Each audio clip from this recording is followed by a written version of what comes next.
coletivo, a gente, em 2015, o Milton fez uma proposta, porque já sabia que eu escrevia o projeto Entre Lugares, e aí falou, Renato, você não quer escrever uma história para da gente falar sobre as nossas histórias, não sei o quê. Isso foi o Milton, o Rafael e o Rodrigo Michelino, um menino de Minas Gerais, amigo do Rafael. E aí, o processo do Entre Lugares para se construir uma dramaturgia é isso, eu ouvi as histórias que eles contam, a gente tem um tema, ouve as histórias, aí eles produzem as histórias, eu vou ouvindo essas histórias e, a partir daí, eu escrevo uma dramaturgia.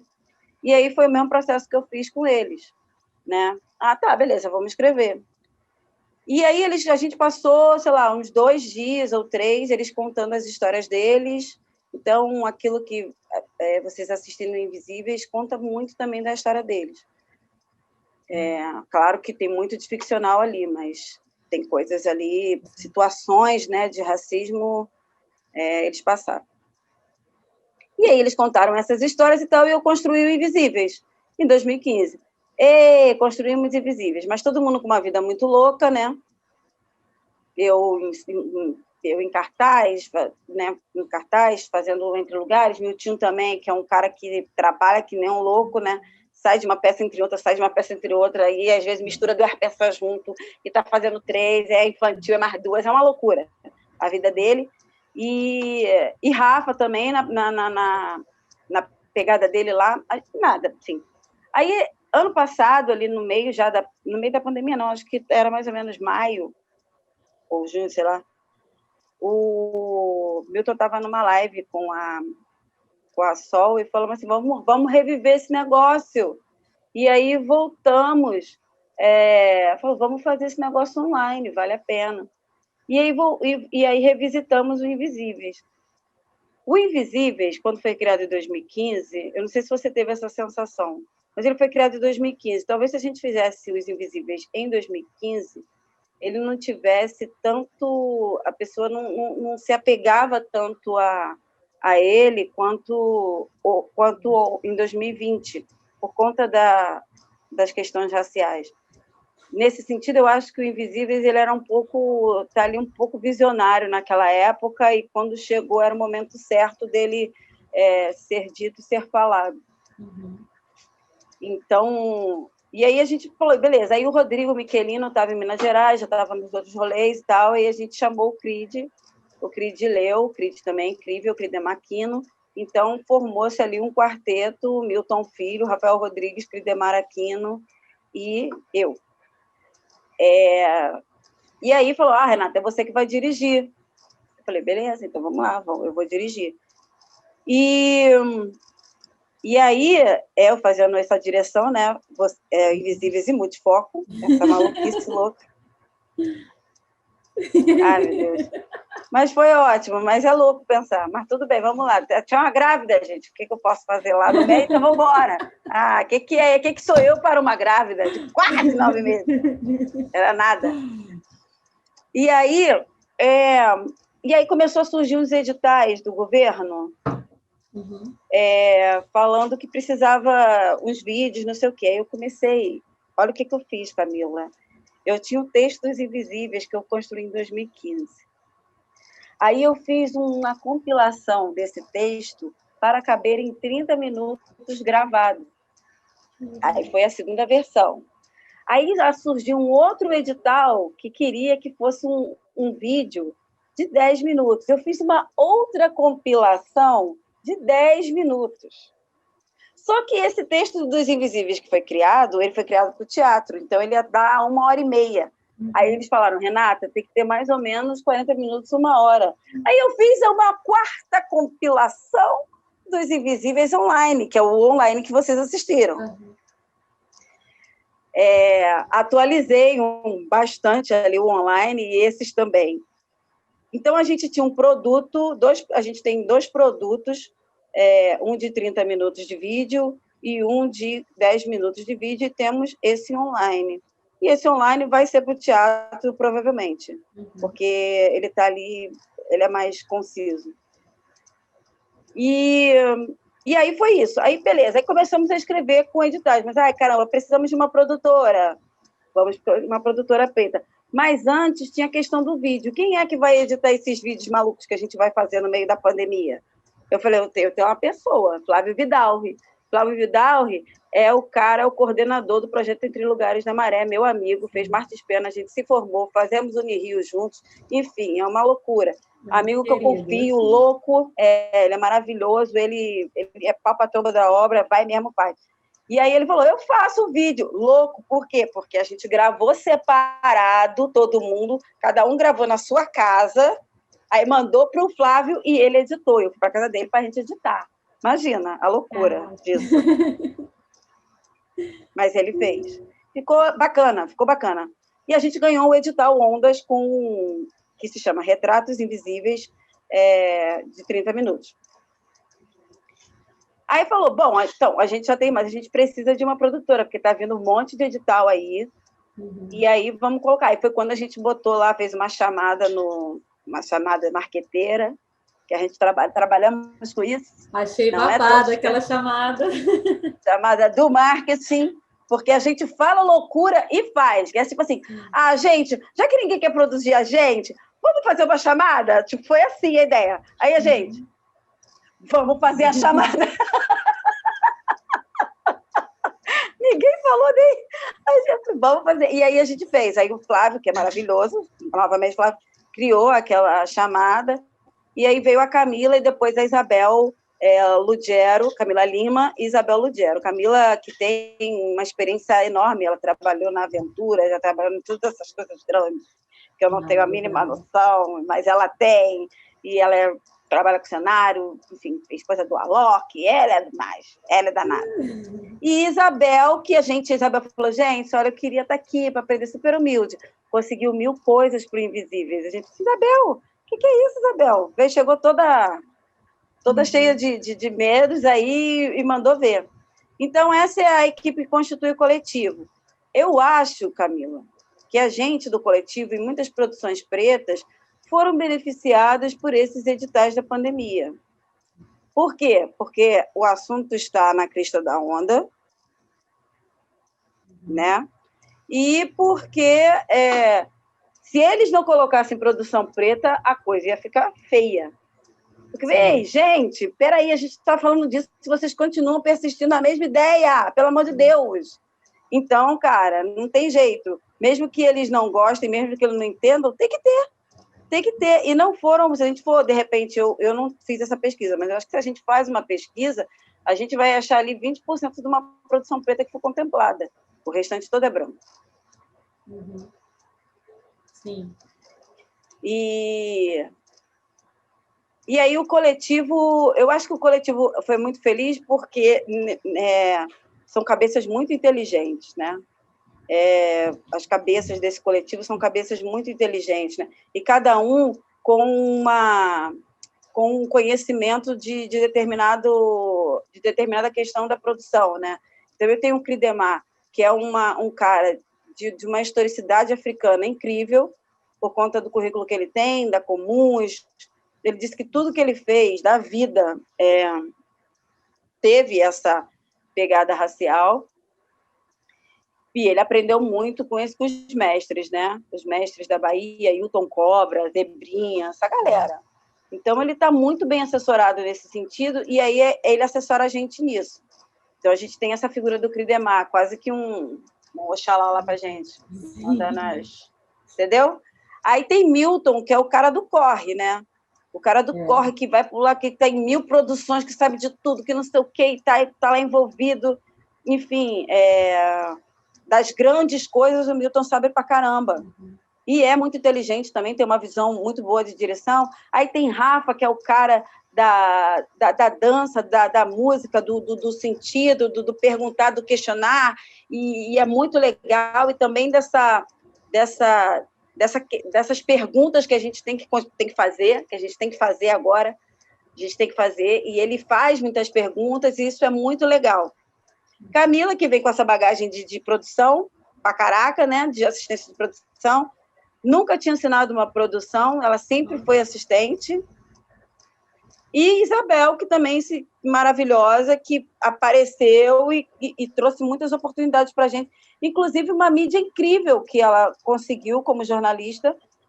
Ela colocou a gente foi parar na Raça, na revista Raça, por conta disso, porque a Isabel conseguiu. Falei, Isabel, se fosse eu, Renata Tavares ir lá, eu conseguia, mas você conseguiu. Então, eu acho que foi um achado muito bom. Eu estou fazendo um trabalho da Unirio de adereço. E aí o professor propôs, com o Carlinhos, o professor propôs da gente fazer uma cenografia para um artista brasileiro regional. E aí ele deu um exemplo de uma pessoa lá de Pernambuco e tal.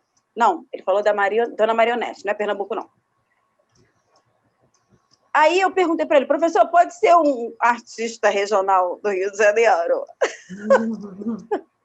Ele não me respondeu. Mas aí eu escolhi o Martinho da Vila. Cara, eu não sei se você conhece, Camila. O cara, ele tem uma história absurda. Fora assim, que é muito doido ancestralmente, se a gente pensar a história dele, que é assim, o cara nasceu numa fazenda no interior de Minas Gerais, uma fazenda de café. Café, naquela época, tinha toda uma relação de escravos, ele nasceu ali. Aí a família resolveu mudar para o Rio de Janeiro, para o Morro dos Pretos Forros, que hoje em dia é Boca do Mato. No Lins, né? Boca do Mato. No Lins, exatamente. E esse morro era um lugar quilombola, né, que abrigava os pretos fugidos e os pretos libertos. Então, ele foi cair ali. E depois dele cair ali, cara, ele foi o cara que trouxe os primeiros artistas africanos para o Brasil. Toda uma luta afro esse cara tem, né? E aí, como que o Martinho da Vila é tão importante e como a gente não fala sobre ele? Porque as histórias vão sendo apagadas. Como que esse homem ele é importante? E assim, como que a história desse homem, por exemplo, eu vi que parece que vão fazer uma peça do Martinho da Vila. A peça do Martinho da Vila jamais pode ser dirigida por um diretor branco. Não condiz com a história do Martinho da Vila. A mesma coisa quando eu sou de uma família de sambista. E aí eu fui assistir um musical de sambista. E esse sambista, eu não vou falar o nome, porque senão vai dar muito na pipa. Esse sambista, ele era um combatente, do samba brasileiro, assim, das questões, ele rejeitava o americano, e ele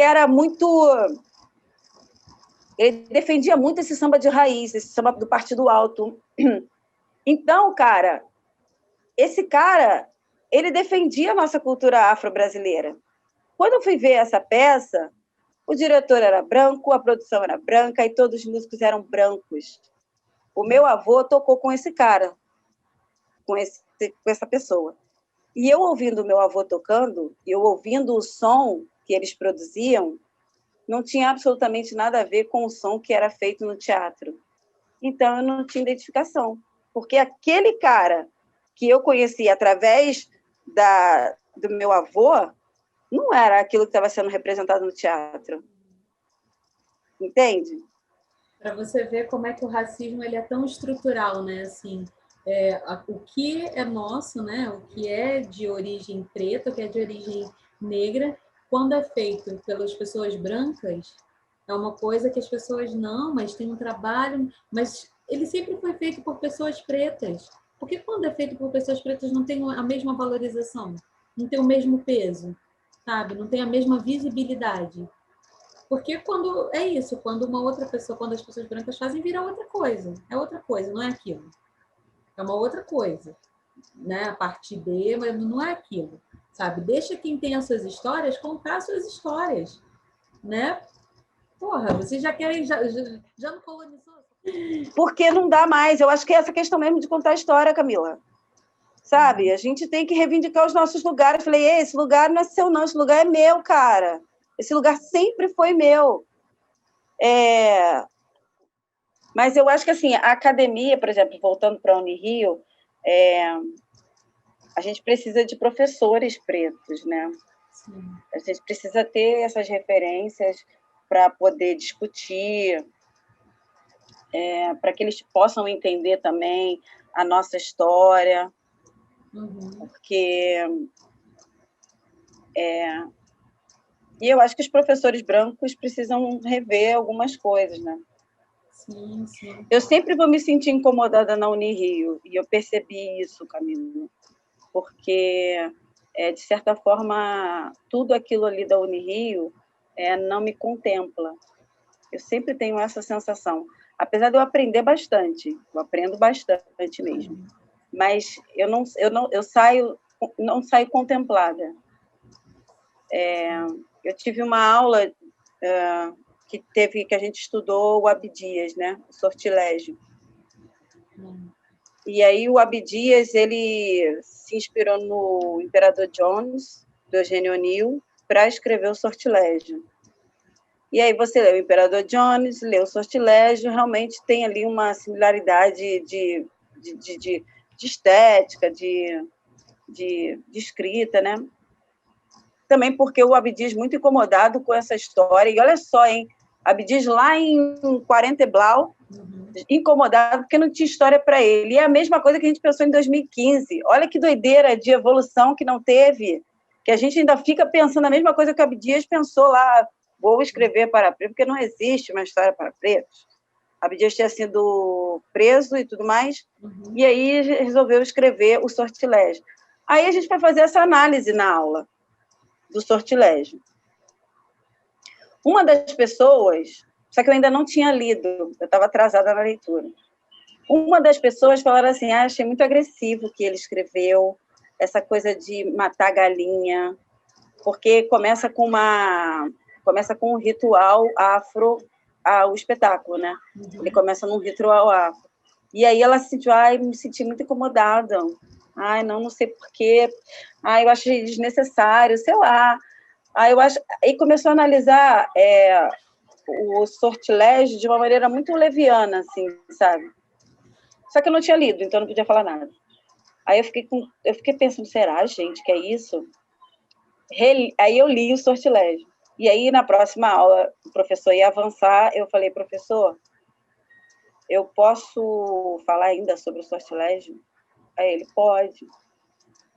Porque o Abdias, quando escreve sortilégio, o que ele faz? Ele pega o personagem preto, que é advogado, e coloca na boca dessa pessoa frases que os brancos falam.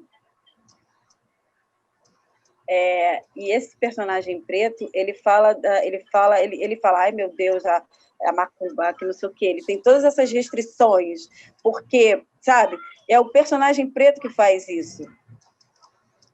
E aí, eu acho que é uma grande sacanagem que o Abdias faz, porque ele é de uma ironia tão profunda, isso que ele colocou, é de um refinamento tão esperto, que, assim, o branco não vai sacar que é isso. Mas a gente está sabendo, porque tipo, aquele ritual todo que ele narra, afro-brasileiro, que tem a galinha, que não sei o quê, que a gente sabe que não é isso, é o pensamento branco a respeito disso. Então, quando a menina fala, achei agressivo, achei isso, achei aquilo,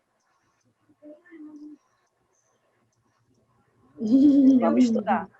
Sim. Outra passagem na Unirio foi também, eu estava numa outra aula, a professora criou uma dinâmica de ciranda, a gente na ciranda.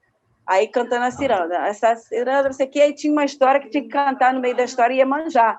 Lá, de Iemanjá. E a gente fazendo essa ciranda. Aí a professora depois sentou todo mundo em roda e falou, eu queria que vocês falassem sobre a aula, tá.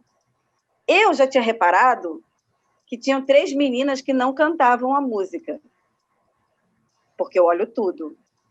E elas não cantavam a música. Quando a professora abriu para debate, elas falaram, olha, eu não me senti confortável de falar sobre isso, porque, enfim, eu sou cristã e eu acho que não sei, não consegui cantar, não consegui falar. E eu já estava meio puta porque ela não estava cantando a música. Já estava assim, já estava aí, liguei meu I. E aí foi quando eu falei, professora, deixa eu falar, pelo amor de Deus, professora, não vejo problema nenhum. A gente tem que agregar as histórias, e se a gente canta histórias com Jesus, com isso aqui, por que não cantar a história de Iemanjá? Qual é o problema disso? Ah, mas eu não me sinto bem, lá. Eu falei assim, então, olha, então vamos fazer uma coisa? Então vamos volta lá um pouco, procura o TEM, Teatro Experimental do Negro.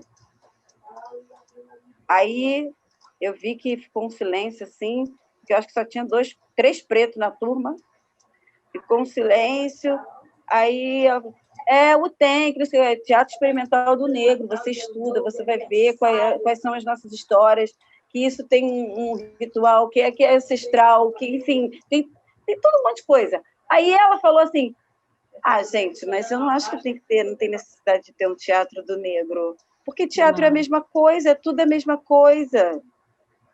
Aí eu falei, meu Deus, quanto que a gente tem que avançar, Jesus, Oxalá, Exu, Pai amado, e Iemanjá, Nossa Senhora, todo mundo junto, Buda. E agora você vê, essa pessoa está na universidade, né? Assim, essa pessoa acho que já formou, inclusive. Essa pessoa acho que formou. Então, ela formou com essa mentalidade. Porque, cara, vai fazer de verdade vai fazer de verdade teatro e você vai perder completamente todos os seus aportes ali, porque o teatro vai te bagunçar a tua cabeça. Se você não acompanhar o teatro, você vai ficar que nem um louco desesperado, achando que o teatro é uma coisa e não é. Você fazer, enfim. Lá no Entre Lugares existe muito isso, que a gente trabalha com adolescente. Adolescente já é uma fase muito complicada. Eu estou vivendo isso, tá, Camila? Você vai viver isso um dia.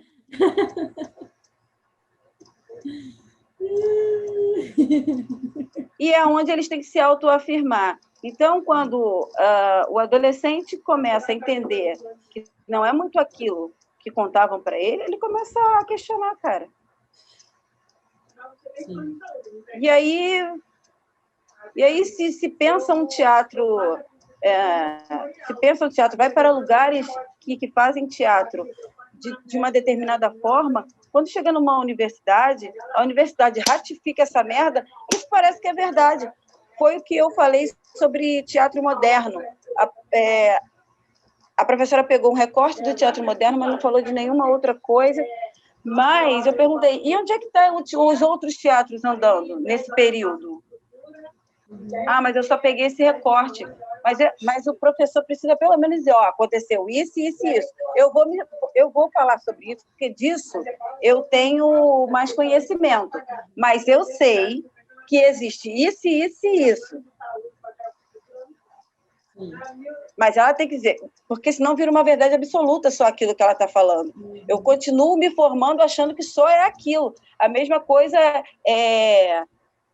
E aí, dentro desse teatro, tem os galãs, tem as senhoras, as não sei o quê, isso e aquilo, e é tudo um estereótipo. O estereótipo do galão é o cara branco, bonito, alto. O estereótipo da menina feia é não sei o quê, não sei o que lá.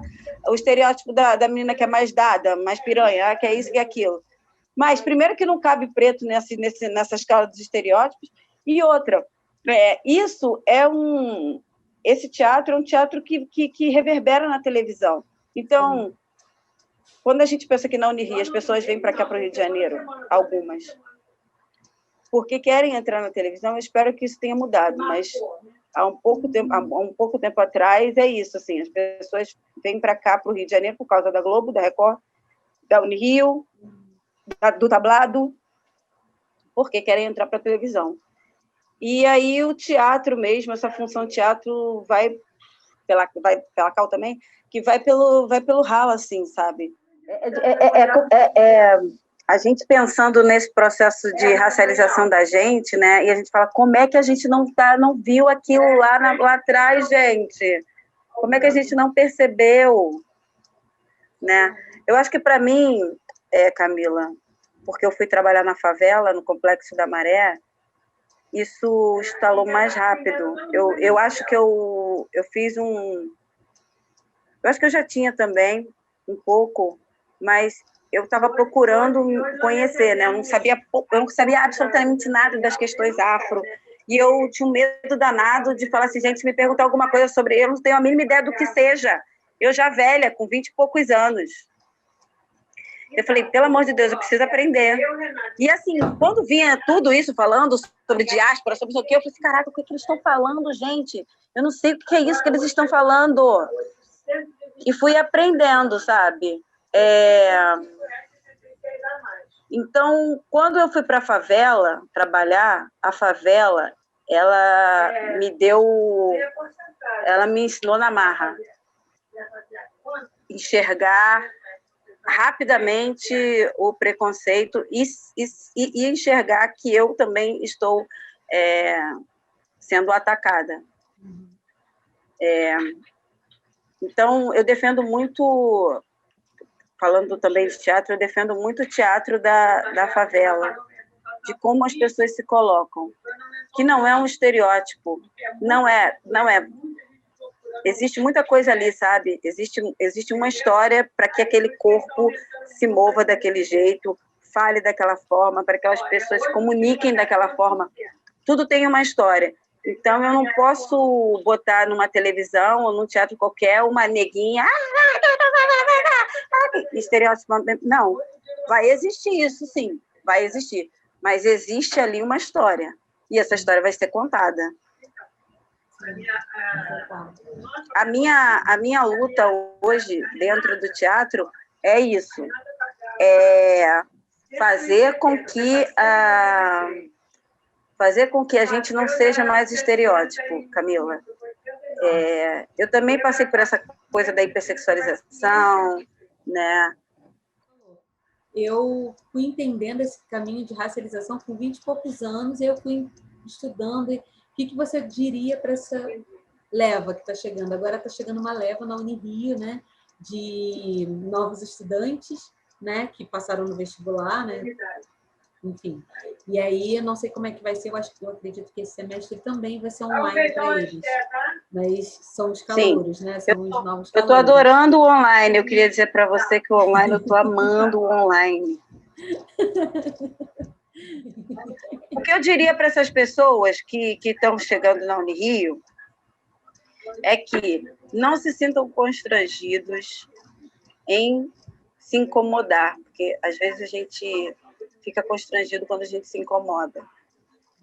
Não fiquem constrangidos quando você se incomodar. Incomodar é legítimo. Estamos na época dos incômodos mesmo. E pergunte, questione. Não seja pedante. Não é para ser pedante, mas questione. Sim. Seja um ser que questiona. Aí é porque a gente, quando entra nessas coisas acadêmicas, a gente fala assim, cara, se eu vou começar a perturbar muito, eles vão mirar minha cara, vão marcar minha cara e eu vou ser aquilo para sempre. E não, a gente não está errado em querer perguntar aonde estão, aonde está a nossa história, né? Então, por que não fala? Então na Unirio eu não tenho ninguém que saiba falar sobre a história afro-brasileira, que saiba falar do teatro negro. Então a universidade precisa arrumar algum meio de instruir ou trazer alguém. Eu não sei se isso é legal, dentro do campo jurídico, eu não sei se isso é legal, mas que traga alguém para que faça esse aporte até algum professor conseguir, de fato, entrar no concurso, através do concurso, e estar presente, não só um professor, uma professora, mas alguns professores consigam entrar, furar essa bolha para poder estar ali presente, contemplando. E outra coisa, não é só para ele falar sobre as questões pretas, é para ele falar sobre todas as questões também, para ele poder dar todas as aulas. Então, se eu aprendo aula de dança com uma professora que faz balé, na aula de corpo de dança que eu tenho que ter, por que não aprender dentro de uma aula de dança de um professor que faz balé afro, dança afro? Os corpos vão se mover diferente, ele vai dar coisas diferentes, mas de toda forma vai estar mexendo com o corpo, só que de um outro olhar, através de uma outra vivência. Então, sim, não se sinta não se sinta descontemplado porque está se incomodando. Eu, às vezes, saio da aula assim com a minha cara quente, fervendo, sabe? Nervosa. Meu Deus! Mas eu respiro e falo, bom, o que eu preciso perguntar? Porque, às vezes, no calor da emoção, a gente não consegue construir frases. Mas não se importe de voltar.